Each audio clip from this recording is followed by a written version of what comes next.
तो आज के लेक्चर में सर्कल का लास्ट लेक्चर है, ये सर्कल चैप्टर का, और लास्ट के एक्सरसाइज के बचे हुए जितने भी क्वेश्चन हैं आज हम लोग उसको सॉल्व कर लेंगे कंप्लीटली। प्रीवियस क्लास में हम लोगों ने क्वेश्चन नंबर 9 तक कर लिया था एक्सरसाइज 10.2 का। आज क्वेश्चन नंबर 10 और 10 से लेके कहाँ तक 13 तक के क्वेश्चंस को देखेंगे। तो क्वेश्चन नंबर 10 को पहले पढ़ लेते हैं। क्वेश्चन नंबर 10 है क्या, इसमें क्या प्रूव करना है। क्वेश्चन नंबर 10 है हमारा, prove that the angle between two tangents drawn from an external point to a circle is supplementary to the angle subtended by the line segment joining the point of contact at the center। ये हमारा question है। तो इसका पहले figure बनाते हैं, उसके बाद इसको सॉल्व करेंगे। तो हमारा फिगर ये है, एक सर्कल है, उसके दो टेंजेंट्स हैं। हमने सपोज कर लिया वो पॉइंट P से ड्रॉ किया गया है। दो पॉइंट पे मिल रहे होंगे क्योंकि एक पॉइंट पे तो सिर्फ एक ही टेंजेंट ड्रॉ हो सकता है। तो यहाँ दो पॉइंट होंगे A और B, तो P और PB क्या होंगे, टेंजेंट होंगे। अब हमें सेंटर से A और B को ज्वाइंट करना पड़ेगा क्योंकि जो प्रूव करना है हमें उसमें इसका भी रोल आ रहा है। अगर इसको ज्वाइंट कर देंगे तो एक क्वाड्रिलेटरल बन रहा है, PAOB एक क्वाड्रिलेटरल बन रहा है। हमें ये प्रूव करना है कि इसका जो इंक्लिनेशन है वो सेंटर पर बनने वाले एंगल के साथ सप्लीमेंट्री एंगल बना रहा है। सप्लीमेंट्री एंगल का मतलब समझते हो, ऐसा पेयर बन रहा है ये एंगल का जिसका सम 180 है। ये प्रूव करना है।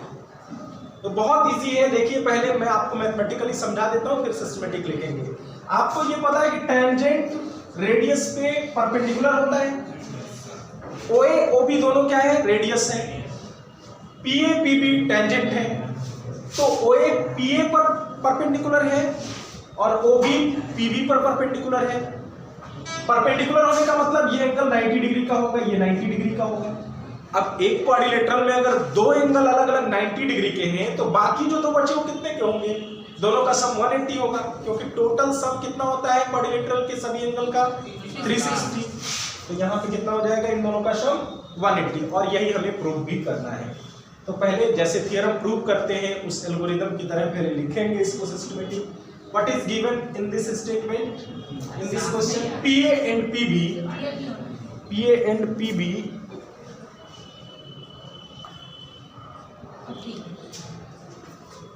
PA and PB are tangents, OA and OB are radii. What is to prove? Angle APB plus angle AOB equal to 180 degree. Proof देखिए, since PA and PB are tangents, OA and OB are radii, then OA is perpendicular to PA and OB is perpendicular to PB। ऐसा theorem कहता है।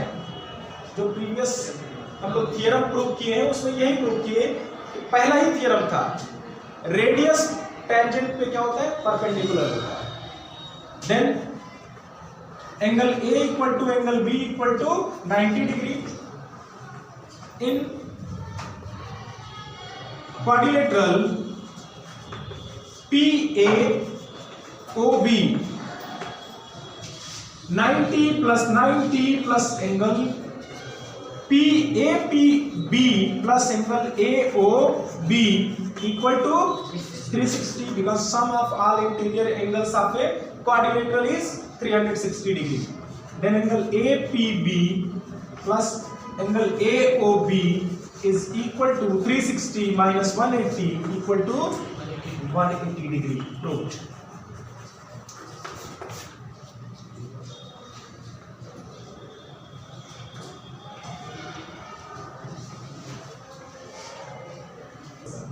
Question number 11 है हमारा, prove that the parallelogram circumscribing a circle is rhombus. ये हमारा question है। तो आइए पहले क्वेश्चन समझते हैं, उसका फिगर ड्रा करते हैं, फिर उसको प्रूव करेंगे। क्वेश्चन में ये कह रहा है कि ABCD एक पैरेललोग्राम है और वो किसी सर्कल को बाहर बाहर टच कर रहा है। ठीक है, सर्कल को बाहर से टच कर रहा है उसका फोर साइड। हमें ये प्रूव करना है कि अगर ऐसा पैरेललोग्राम कोई है तो वो रोम्बस होगा, यानी उसके फोर साइड्स इक्वल होंगे।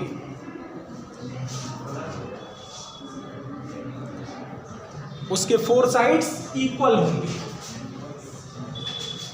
तो एक्चुअली अगर किसी पैरेललोग्राम को रोम्बस प्रूव करना है तो क्या करना होता है, किसी भी एडजेसेंट साइड को इक्वल प्रूव कर देंगे तो वो रोम्बस हो जाता है।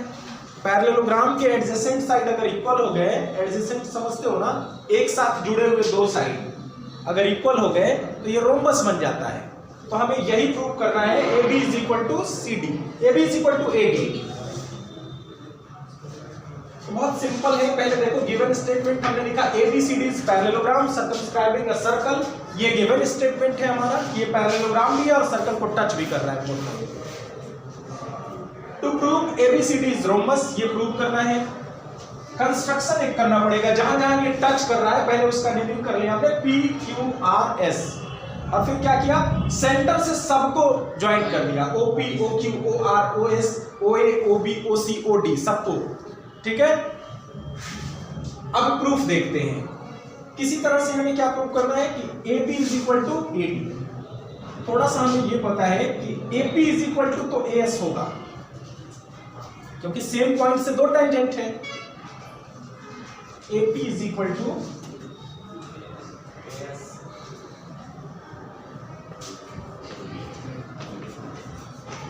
AS होगा। अगर किसी तरह से इसको आर्गुमेंट प्रूव कर लें, ये आर्गुमेंट हो पाएगा क्या? होगा सर।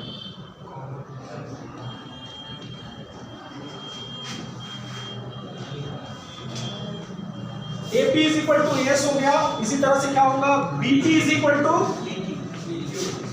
BQ, फिर CR is equal to CQ होगा, CR is equal to CQ, DR is equal to DS। अब चारों को ऐड कर देते हैं। ऑन एडिंग इक्वेशन 1 2 3 एंड 4 वी gate AP plus BP plus CR plus DR is equal to AS plus DS। AS DS को एक साथ हमने ऐड किया, plus BQ plus CQ, then we gate AP BP मिलके कितना बनेगा, AB। CR DR मिलके कितना बनेगा, CD। AS DS AD। BQ CQ मिलके BC। But we know that opposite sides of parallelogram are equal. हमें ये पता है कि अपोजिट साइड्स इक्वल होते हैं, but we know that in parallelogram AB is equal to CD, ABCD equal होंगे, and AD is equal to BC। Then we can write AB plus CD is equal to AB plus AB। लिख सकते हैं AB plus AB is equal to, यहां लिख सकते हैं AD plus AD, that is 2AB is equal to 2AD। लिख सकते हैं।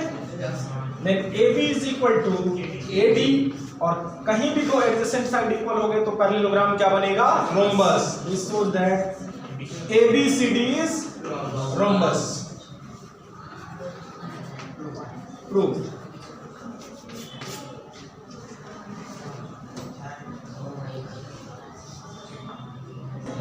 क्वेश्चन नंबर 12 है हमारा, a triangle ABC is drawn to circumscribe a circle of radius 4 centimeter such that the segments BD and DC into which BC is divided by the point of contact D are of length 8 centimeter and 6 centimeter respectively. Find the side AB and AC। ये हमारा question है।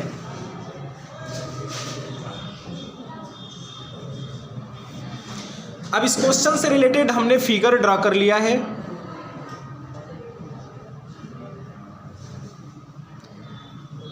ये हमारा figure है जिसमें triangle ABC है। यहाँ पे एक सर्कल है जिसकी रेडियस कितनी है 4 सेंटीमीटर, ये 4 सेंटीमीटर है। यहाँ पे पॉइंट ऑफ कांटेक्ट से ये साइड BC दो पार्ट में डिवाइड हो गया, एक पार्ट की लेंथ 6 दूसरे की 8।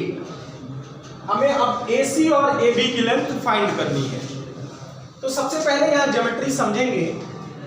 ये देखो CD और CF, बाकी सब कुछ हमने खुद किया हुआ है, ये सिर्फ गिवन था।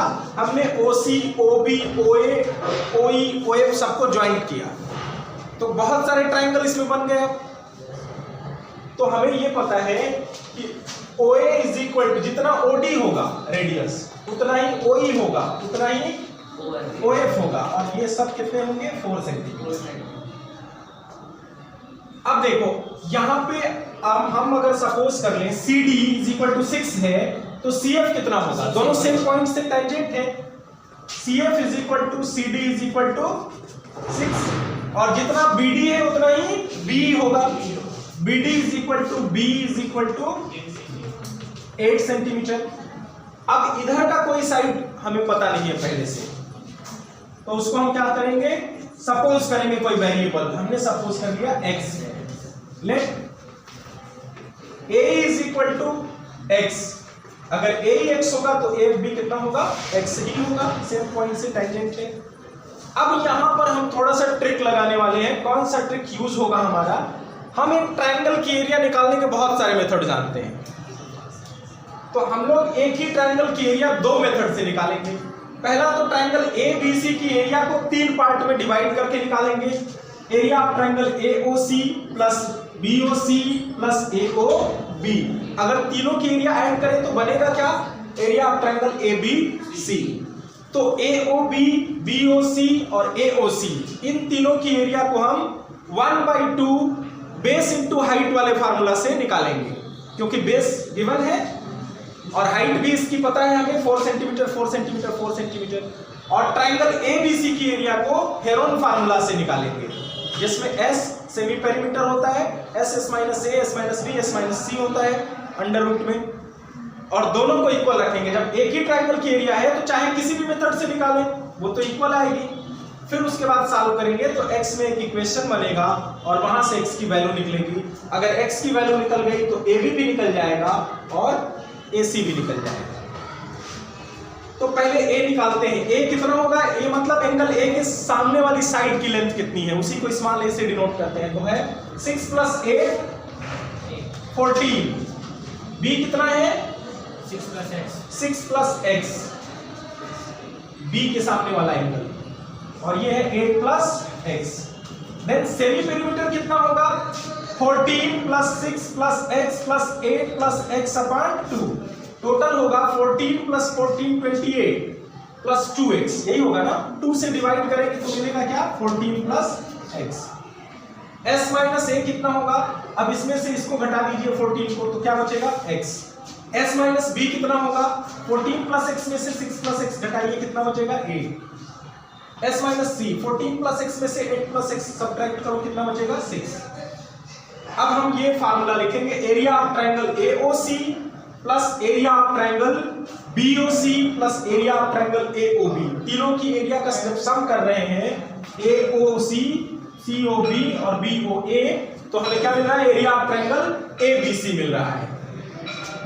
तो यहां हो जाएगा एरिया ऑफ ट्रायंगल AOC कैसे निकलेगा, 1/2 बेस कितना है 6 + x, कितना है 6 + x, और उनकी हाइट कितनी है परपेंडिकुलर, ये परपेंडिकुलर ही होता है पॉइंट ऑफ कांटेक्ट पे, ये 4 है तो इंटू 4 प्लस दूसरे में होगा 1/2 14। टोटल अब इसका बेस हो गया 6 + 8 14 इंटू 4 प्लस 1/2 होगा 8 + x इंटू 4 इक्वल टू, इधर होगा s कितना आया 14 + x into s - a s - b s - c। अब इसे सॉल्व करना है। 1/2 इंटू 4 कॉमन हो सकता है सब में, इन तीनों में 1/2 सब में है और 4 भी सब में है, तो बचेगा 6 + x यहाँ बचेगा 14 और यहाँ बचेगा 8 प्लस एक्स इक्वल टू, यहाँ होगा देखो 2 इंटू 2 इंटू 2 8 होता है और 2 इंटू 3 6 होता है into 14 plus x into x. यहां से 2 का 2 पेयर बन गया, निकल जाएगा, ये कैंसिल हुआ, ये हो गया 2 इंटू टोटल कितना हुआ देखो x plus x 2x, 6 plus 14 plus 8 28 equal to, यहां 2 इंटू 2 बाहर हो गया, बच गया क्या 3x इंटू एक्स प्लस 14। यहां से 2 फिर बाहर हो सकता है, अब 2 बाहर होगा तो ये हो गया 4 into x plus 14 equal to, इधर 4 बाहर है ऑलरेडी और ये है क्या 3x स्क्वायर प्लस 42x, यही है ना, अंदर मल्टीप्लाई कर दिया हमने 3x का, दोनों तरफ का 4 कैंसिल हुआ, अब स्क्वायर कर देंगे दोनों साइड, स्क्वायरिंग बोथ साइड,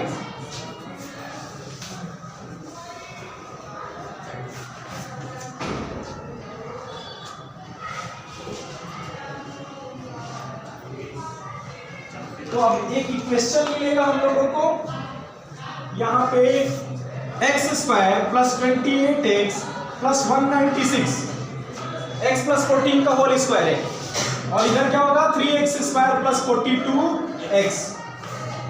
अब देखो x स्क्वायर को उधर ले जाओ तो होगा 2x स्क्वायर, 3x स्क्वायर में से सब्ट्रैक्ट होगा, 42 में से 28 सब्ट्रैक्ट करिए तो आएगा माइनस 14x प्लस 14x और माइनस 196 इक्वल टू 0। 2 से सबको डिवाइड कर दीजिए तो बनेगा क्या x square minus plus 7x minus 98 का ऐसा फैक्टर जिसको सब्ट्रैक्ट करने पे आता है 7, तो होगा 14x minus 7x minus 98, factorise करेंगे आएगा x plus 14 into x minus 7 equal to 0। तो यहां से x की वैल्यू क्या मिल रही है, x की वैल्यू मिल रही है 7 और माइनस 14, तो माइनस 14 तो हो नहीं सकता, कोई भी साइड निगेटिव नहीं होती कभी भी, लेंथ कभी निगेटिव नहीं, तो इसी को हम लोग एक्सेप्ट करेंगे, x equal to 7, hence AB is equal to कितना हो जाएगा, AB होगा x प्लस 8 यानी 7 plus 8 equal to 15 and AC is equal to कितना हो जाएगा 7 प्लस 6 इक्वल टू 13। ये हमारा आंसर। एक और क्वेश्चन बच रहा है, इसको आपके लिए छोड़ देते हैं, आप करेंगे, आसान सा क्वेश्चन है। Thank you.